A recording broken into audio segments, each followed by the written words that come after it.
হরে কৃষ্ণ। আজকে যে ভিডিওটা প্লে করতে যাচ্ছি সেটা হচ্ছে একটি ভক্ত হয়ে সাজার গল্প। প্রকৃতপক্ষে আমাকে সবাই দেখে মনে করে যে এত সুন্দর রাজপ্রাসাদের মতো ঘর, সুন্দর দোকান, রোডের ওপর এভরিথিং ইজ অ্যাভেলেবেল আমার কাছে। হ্যাঁ, যদিও এটা অ্যাভেলেবেল, কিন্তু সেটা আমার কোনো ক্রেডিট নেই। All credit is my father, মানে শ্রী নিমাইচন্দ্র নাথ। উনি সব কিছু করে গেছেন। আর সত্যি কথা বলতে ওনার ক্রেডিট, মানে কথাই বলে না, নাম ভাঙিয়ে খাওয়া, আমি হচ্ছে সেই পর্যায়ের ছেলে। হ্যাঁ, কিছুই নেই আমার মধ্যে, কিছুই নেই। যেমন একটি পেয়ারাকে দেখলে সুন্দরই লাগে, খুব সুন্দর লাগে পেয়ারাটা, কিন্তু তার মধ্যে যদি একটুখানি যদি খুঁত থাকে না, ভিতরে দেখবেন যে হ্যাঁ পুরো পোকাতে ভর্তি হয়ে গেছে। ঠিক তেমনই আমার মধ্যে কিছুই নেই। তো এইভাবেই সময়টাকে কাটাচ্ছি বা এইভাবেই চলছে। তো জানি না, জগন্নাথের অশেষ কৃপা, গুরু গৌরাঙ্গের কৃপা তে আমি এখনও পর্যন্ত সেই সময়টা কাটিয়ে উঠছি ওনারই কৃপাতে, গুরু গৌরাঙ্গের কৃপাতে। ঠিক আছে, তবে দৃঢ় বিশ্বাস আছে যে আমি ভালো কিছু করবই। আমার মধ্যে ভালো কিছু আছে, আমার মধ্যে এই দৃঢ় বিশ্বাস আছে এবং এটা ভালো কিছু করবই। সেটা জগন্নাথ কোন সময় কীভাবে করাবেন সেটা উনিই জানেন।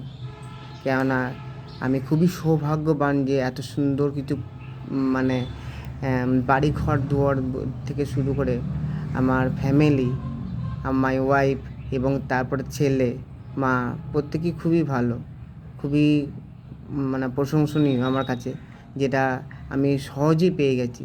যেটা সত্যি করে বলতে, অর্থাৎ আমি সেটাকে গুরুত্ব অতটা দিই না, কিন্তু যত দিন যাচ্ছে তত আমি আরও বেশি বেশি করে যত গুরুত্ব দিচ্ছি, অর্থাৎ দেশের সময়গুলো মানে কাজে না বেরিয়ে শেষের সময়গুলো আমি যত ওর সাথে আসছি, তত কিন্তু আমি খুব ভালোভাবে সময়টা কাটাতে পারছি এবং উপলব্ধি করছি যে না, জীবনে কেউ না কেউ আমার সঙ্গে সঙ্গে আছে।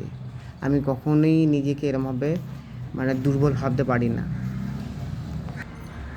আমি যত আশেপাশে দেখি মানুষজনকে একটু হিংসা হয়, কিন্তু হিংসাটা পজিটিভ, আবার হিংসাটা আবার নেগেটিভ আছে। পজিটিভটা কি, যে হ্যাঁ ওরা এত কিছু হয়ে যাচ্ছে, এত স্ট্রাগল করে খুব তাড়াতাড়ি বড় হয়ে গেল, আমি কেন হতে পারছি না।